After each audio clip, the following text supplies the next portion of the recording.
السلام علیکم ورحمۃ اللہ وبرکاتہ۔ بسم اللہ الرحمن الرحیم۔ قبطی عیسائیوں کے ان سرکردہ افراد کو پتہ چلا کہ مجاہدین کا لشکر اسکندریہ کو کوچ کر رہا ہے، تو انہوں نے عمرو بن عاص سے کہا کہ وہ ان کی رہنمائی اور مدد کے بغیر اسکندریہ تک خاصی مشکلات کا سامنا کر کے ہی پہنچیں گے۔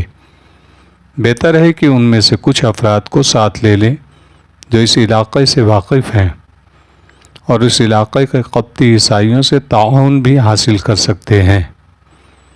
عمرو بن عاص نے اپنے سالاروں سے صلح مشورہ کیا تو سالاروں نے کہا کہ ان لوگوں کو ساتھ لے ہی لیا جائے تو بہتر ہے۔ ان قبطی عیسائیوں نے یہاں تک کہا تھا کہ وہ اتنی نفری اپنے ساتھ لے چلیں گے کہ کسی جگہ کشیر یا کشتیوں کا پل بنانے کی ضرورت محسوس ہوئی بنا دیں گے۔ عمرو بن عاص نے اپنے سالاروں کا مشورہ قبول کر لیا اور قبطی عیسائیوں کے سرکردہ افراد سے کہا کہ وہ صرف اپنے ان آدمیوں کو ساتھ لے چلیں جن پر انہیں پورا بھروسہ ہے اور وہ کہیں دھوکہ نہیں دیں گے۔ ان سرکردہ افراد نے سپہ سالار کو پورا یقین دلایا اور کہا کہ جہاں کسی پر ذرا سا بھی بے وفائی کا شک ہوا وہ اپنے ہاتھوں سے اس شخص کو قتل کر دیں گے۔ لشکر بابلیون سے نکلا اور اللہ کے نام لے کر سوئے اسکندریہ روانہ ہوا۔ مجاہدین کا لشکر دریا کے بائیں کنارے پر جا رہا تھا۔ یہ کنارہ بہت دور تک مسلمانوں کے قبضے میں تھا۔ ذہن میں رکھے کہ لشکر کی تعداد کچھ اور کم ہو گئی تھی، کیونکہ بابلیون جیسے شہر میں نظم و نسق برقرار رکھنے اور شہر کا سرکاری کاروبار چلانے کے لیے مجاہدین کی خاصی تعداد چھوڑ دی گئی تھی۔ چند میل آگے دریا کے دائیں کنارے پر ایک شہر نقیوس واقع تھا۔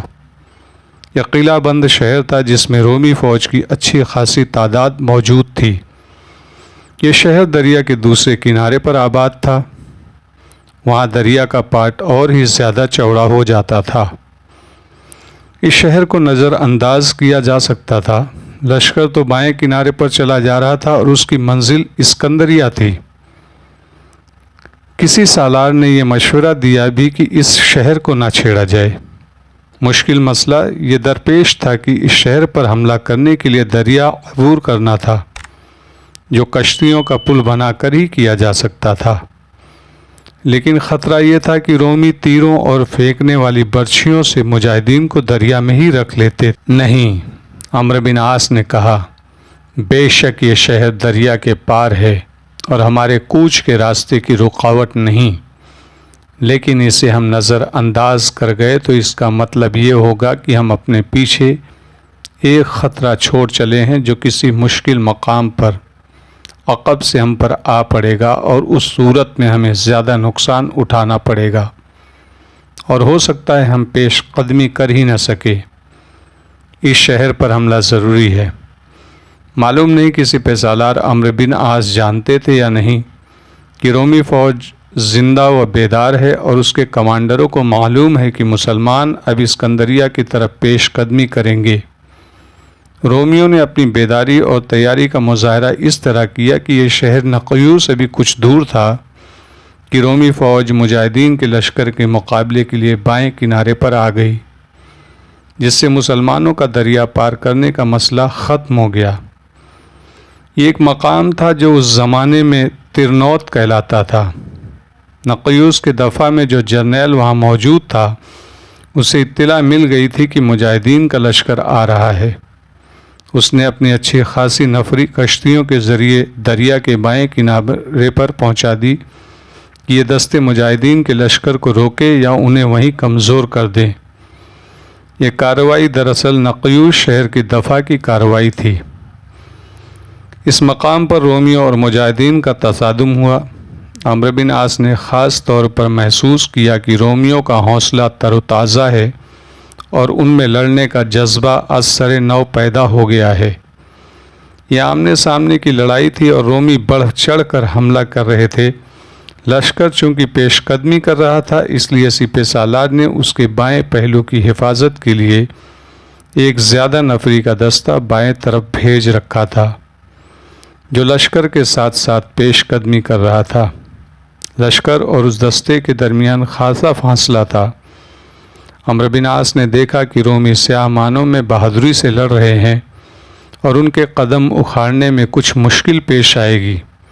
سپہ سالار اس کوشش میں تھے کہ لشکر میں جانی نقصان کم سے کم ہو اور زخمی بھی کم ہوں۔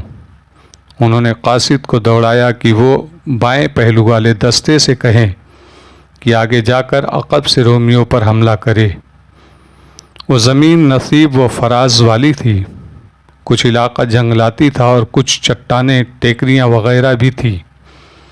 بائیں پہلو والا دستہ پیغام ملتے ہی بڑی تیزی سے آگے بڑھا اور اپنے آپ کو رومیوں سے چھپاتے ہوئے آگے گیا اور پیچھے مڑا، اور رومیوں کو اس وقت اس دستے کی موجودگی کا علم ہوا جب مجاہدین کے اس دستے نے ان پر شدید حملہ بول دیا تھا۔ رومی ایسے بری طرح گھیرے میں آ گئے کہ کٹ مرنے کے سوائے اب وہ کچھ بھی نہیں کر سکتے تھے۔ وہ بری طرح کٹے اور باج دریا میں کود گئے، لیکن تیر انداز مجاہدین نے انہیں زندہ نہ جانے دیا۔ زخمی رومی جو وہیں رہ گئے تھے ان سے پوچھا گیا کہ نقیوس میں کتنی فوج ہے اور قلعہ کیسا ہے وغیرہ وغیرہ۔ مطلب یہ کہ ان سے ضروری معلومات لے لی گئی۔ پتہ چلا کہ وہاں فوج کی خاصی تعداد موجود ہی نہیں بلکہ لڑنے کے لیے بالکل تیار ہے۔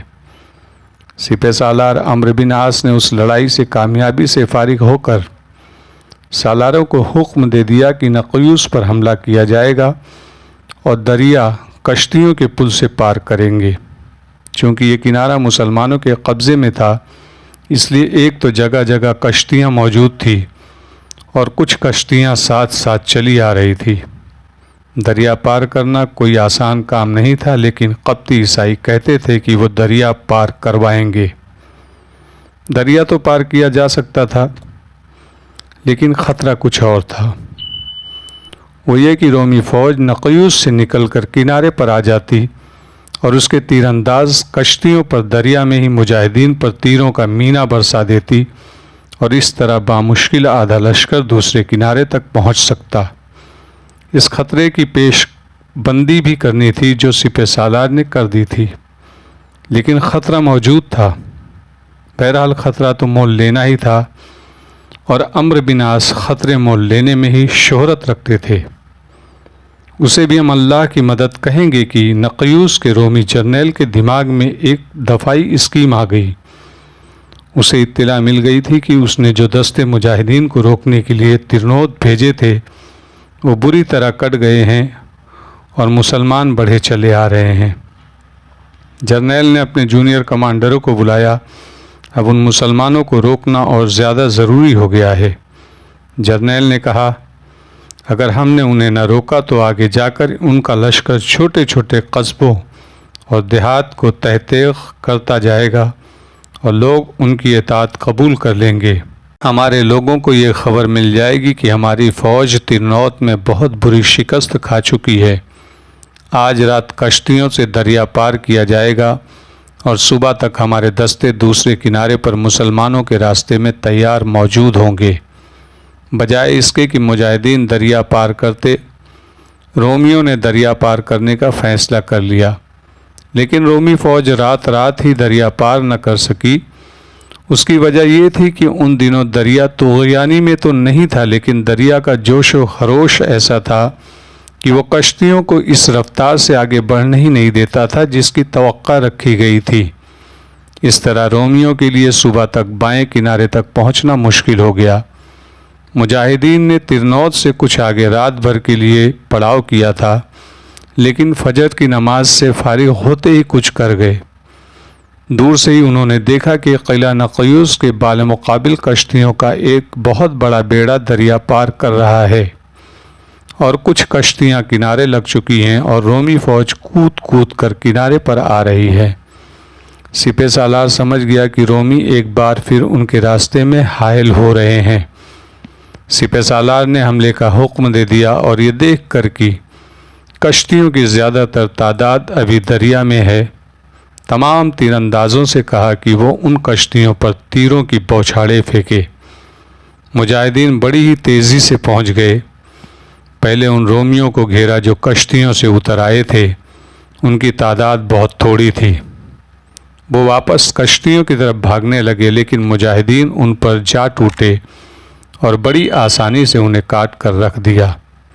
مجاہدین کے جوش اور جذبے کا یہ عالم تھا کہ کچھ رومی دریا میں کود گئے اور مجاہدین ان کے پیچھے جا کودے اور پانی میں انہیں جا لیا اور ان کی لاشیں نیل اپنے ساتھ لے گیا۔ تیر اندازوں نے تو ان کشتیوں پر جو ابھی آ رہی تھی تیروں کا موسلا دھار مینا برسا دیا۔ بعض مجاہدین ایسے جوش میں آئے کہ وہ دریا میں کود گئے اور تیر کر ان کشتیوں تک پہنچنے کی کوشش کرنے لگے۔ تاریخ نویس ہناقیوس اس شہر کا رہنے والا تھا۔ تاریخ میں اس کی تحریر آج بھی موجود ہے۔ وہ لکھتا ہے کہ مسلمانوں کے اس جذبے اور اس جوش و خروش کو دیکھ کر رومی سپاہیوں نے تو گھبرانا تھا ہی، خود جرنیل حوصلہ چھوڑ بیٹھا اور اس نے اپنی کشتی کے ملاحوں سے کہا کہ وہ کشتی کا رخ اسکندریہ کی طرف کر دے۔ یہ تو سب کو معلوم ہی ہے کہ نیل کا رخ اسکندریہ کی طرف ہی تھا۔ بائیں کنارے پر پہنچنے والے رومی تو کٹ گئے اور مجاہدین کشتیوں پر تیر برسانے لگے تو کشتیاں پیچھے کو مڑنے لگی یا دریا سے رحم و کرم پر چھوڑ دی گئی اور رومیوں کا بری طرح نقصان ہوا۔ رومیوں نے دیکھ لیا کہ ان کا جرنیل وہ بھاگا جا رہا ہے۔ اس کے بھاگنے کی خبر سب تک پہنچ گئی